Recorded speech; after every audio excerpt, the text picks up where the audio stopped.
авторът овладява стилистиката на класическия стих и с лекота създава нови нюанси и разновидности на свободното стихосложение. Откъснал се от прегръдката на формализма, успява да съчетае чувството с разсъдъка, гротеската, софическата строгост. Запалва се отсреща всяко утро един прозорец, в злато се облива. Така започва стихотворението Слънчев пристан, за да ни покаже едно състояние, което изпитваме почти всеки ден, без да го забелязваме. А не е ли това поезията? Да ни показва онова, което виждаме, но забравяме или не можем да опишем и изразим. Пътеката на времето. Когато бях в подножието на годините, катеренето имаше съдбовен смисъл. Сега, по преполовила пътя, ще ми се да спра. Скала да сетя, сянката да прикова у нея, лъчи да шарят, струи да ги мият, да чуя пукат ставите на планината в мрака, сама да чуя, не да ми разказват за това. Пътеката сама пълзи под мен.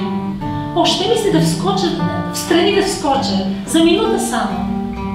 Отляво пропаст, вдясно длан гранитна, остава ми върхът, избран от мен самата.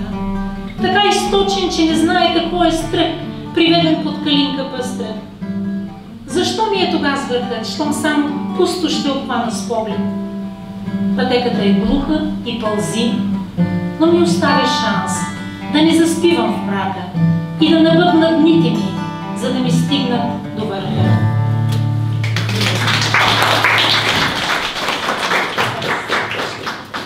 Издателство Български писател, което е призвано много години, много десетилетия да печата, да издава българската класика и разбира се най-добрите живи български автори. Радостно, че открива нови таланти. Радостно е, че обърнато и към българите в чужбина, защото ако те ни подават ръка, ние им подадем ръка. Ако те искат да бъдат заедно с нас и да присъстват в своята родна литература, независимо дали имат вече чуждестранен паспорт и така нататък, мисля, че това е вашия български паспорт за винаги и това остава.